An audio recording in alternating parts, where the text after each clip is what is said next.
Hey everyone, Jared James here, and welcome to episode 79 of the Jared James Show. On this episode, we're going to talk about 4 mistakes to avoid when starting a team. And please don't get caught up in this team word, right? Like, really what I'm saying is when growing, right? Because it's the organizational structure, it's building the scalable asset, it's not having everything built around you. By the way, we could call this 12 different mistakes to avoid, but I just want to cover 4 that I'm seeing a lot lately because I thought it would help a lot of you. And so as I always say here, if you like this, give it a thumbs up, leave a comment, say something below, subscribe, turn on those notifications, and share it with someone you think it would help. Let's just get right into this, guys. 4 mistakes to avoid when building a team, or really any kind of structure when it comes to building that real estate infrastructure within your business, all right? Step 1 is, the first mistake that I'm seeing lately is not following your own systems. And what do I mean by that? Agents can get to a certain place where they're kind of hectic, they're crazy, they've got way too much business going on, they can't focus on anything, and they're like, I just need help. And they hire an admin and they're like, fix my CRM, fix my database, and they're not following any kind of systems themselves. And that whole organized chaos thing works for yourself, but once you start trying to scale and once you start trying to bring on other people, that doesn't work anymore, and you're thinking, well, why don't they just do what I do? Well, they're not you, right? They're not gonna pick it up that fast. You would drive you crazy. You know that, right? You're looking for different people. You're looking for the ability now, before you start to expand, to follow your own systems, to get your database in order, to understand what the proper processes are for everything. Because what happens is when you don't build that thing up and your business on its own is a 9 or a 10, guess what happens? You can't attract people who are 9s or 10s to your business because they're not comfortable there. There's no structure, there's no system, there's no anything. And this is something I've been saying for years, but it's so true. And if you don't get it, then you don't get it. But 9s don't date 5s, right? 9s don't date 5s, right? 9 can date a 7, 9 can date an 8, 5 can date a 6. But 9s don't date 5s. And so if you're upset and you're wondering why you're not attracting top quality talent to your team, you're not attracting top quality people to your team, could be because it's not a 9 or a 10 right now. You got to make it a 9 or a 10 before you attract those people to you, so that those people who are 4s and 5s, they don't want to stick around because they feel uncomfortable within your infrastructure.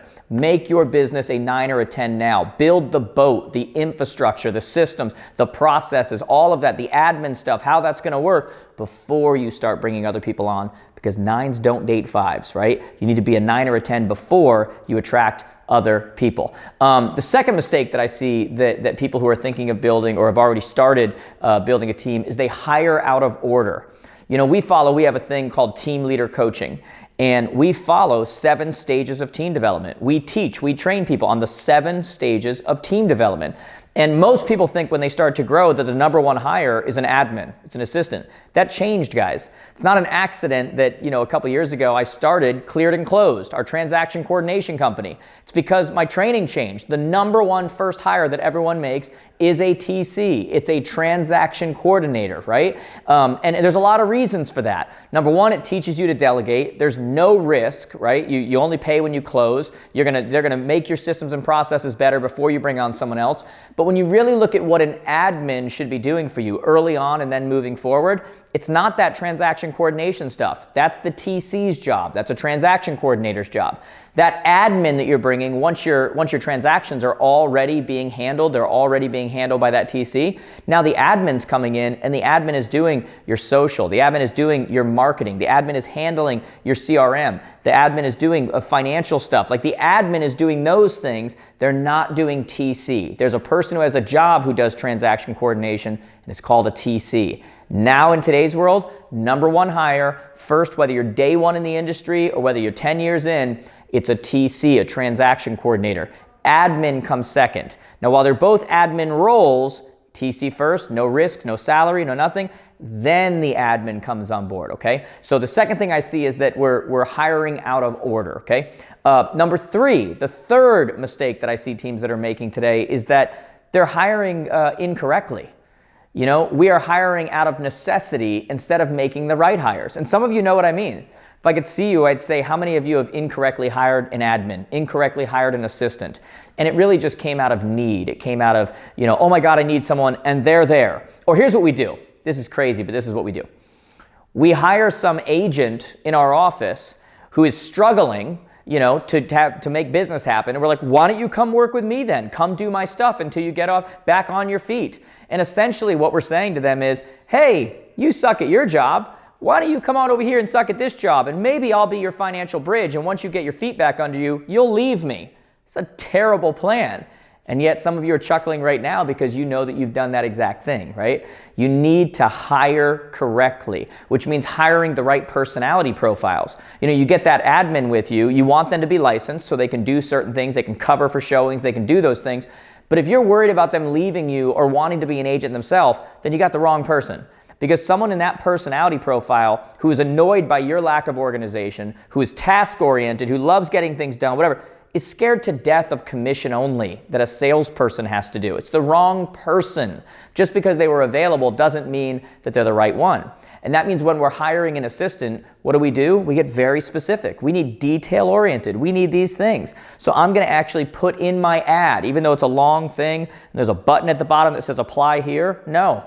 In the long write-up, I'm going to say, to apply for this job, send an email to, with the subject, rename your resume, save it as a Word document, and rename it your name, my name. I'm giving them very specific instructions about how to apply. You know why?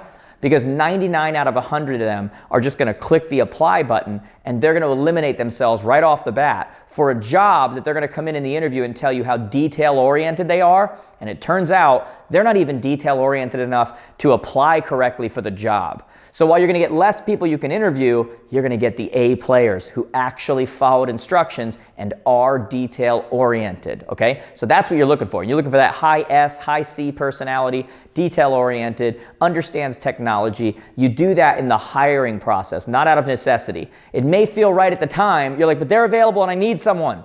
But the heartache and how much longer you're going to push everything out by hiring the wrong people is even worse, okay? So number 3 is hiring incorrectly. Number 4, and boy, this one I see all the time, is not knowing the stage that you want to go to. Not knowing the stage that you want to go to. This is crucial right here. We teach, again, we have team leader coaching specifically for team leaders. And we teach the 7 stages of team development, the 7 stages of organizational structure for you to grow.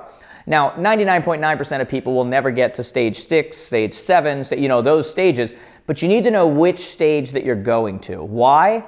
Because what happens is when you don't have that North Star in mind, when you don't know where it is that you're supposed to go to, then you do whatever it takes in the meantime. And what happens is that a lot of people who want to build teams, what they do is they really just form mini brokerages under other brokerages. And they don't specialize, and they don't hire correctly from like a buyer agent perspective. They don't have lead buyer agents. They don't hire correctly from an admin perspective. And then eventually along the line, once they've gotten to a certain point and they're doing a certain amount of business and they're still going crazy, they run into people like me. They apply to be in our team leader coaching. And when they hear the correct way to do it, they're like, but I've already gone this far and all of this is not done correctly. And it becomes such a more difficult hurdle to jump when you've got to not only take on the new way that you can actually build a team in today's world so it makes sense, but now they've got to think about, what do I do with all of this that I've already built? What do I do with these people that I've already paid incorrectly? What do I do with these people that I've already put them in the wrong role? What do I do? What do I do with all of this? And so the great advice I would give you is to know up front where it is that you want to go. It's your North Star. All of your decisions are based around where is it that we're going, how we're doing this. Get into, like I said, we have team leader coaching. Get into a program like that and do it correctly, right? The goal is not to build this overnight. The build is to get, the idea is for it to get built, because anything that can be built overnight can be torn down overnight. And that's not the goal. You want this to be long lasting. You want this to be prudent and last. And that doesn't happen by just, what's next, and throwing people together. That doesn't work, okay? So those are the 4 things that I see, guys. And really, when it comes down to it, and I'm a huge believer in this, everybody in our industry at some point or another is going to get to this place, right? 6 basic human needs, you want to grow. We know that. That's one of the 6 basic human needs, right? And when it comes to real estate, and once you hit a certain point in this business, you can either decrease your ambition or you can increase your capacity. You can decrease your ambition and say, I don't want to grow anymore. I don't want to. Or what I would like to see is you increase your capacity. When you increase your capacity to do more, you can get more done, you can make more money, you can have more time. All of those things are possible. but a lot of them are not possible doing them the way that some of you are doing them right now. And you know what I'm saying right now is true. You know, we have a saying, our team leader coach is Rick Fuller out of California. And there's a saying in our program that he uses a lot of times with our team leader students. And he says, look, healthy things grow, but growing things change, okay? Healthy things grow, but growing things change. It's like another way of saying what got you here won't get you there. You know, that drive, that thing that you have that pushes you to succeed, that gets you to a point where you're successful, you're on panels with other agents, you're looked at as successful, that's awesome. It'll get you there, but it'll never get you here, okay? So it was healthy at some point. Healthy things grow, but growing things change. And so we can't look back on what used to be to see how we get to where we want to be. I have something that I tell people at almost every event I'm at, and I'm like, look, the quickest way to underperform on your potential is to get romantic about how you got here. That's another way of saying it. The quickest way to underperform on your potential is to get romantic on what got you here. Why? Because healthy things grow and growing things change. And I know that change is difficult, especially once you are, established in an industry, you're established in a market. But if you want to grow to the next level, if you want your ambition to be able to come to fruition and do what it is you want to do, we've got to increase our capacity, and we have to look at more ways to grow by not doing it all ourselves. Because on your own, you can only do so much. But together with other people, you can go so much further. So guys, I hope this was helpful. I hope we get a lot of you in our team leader coaching. Do me a favor, if you enjoyed this, give it a thumbs up. Comment below and just say yes if you watched it and you liked it. You can also comment with questions, guys. We answer on team leader stuff all the time. Comment below, put your questions in there, or just say yes if you enjoyed this video, if it helped you in any kind of way. Make sure you're subscribed, turn on those notifications, and of course, share it with someone that you think would benefit from it. Guys, I look forward to seeing you on the next episode. See you live, hopefully, soon. I'll see you guys soon.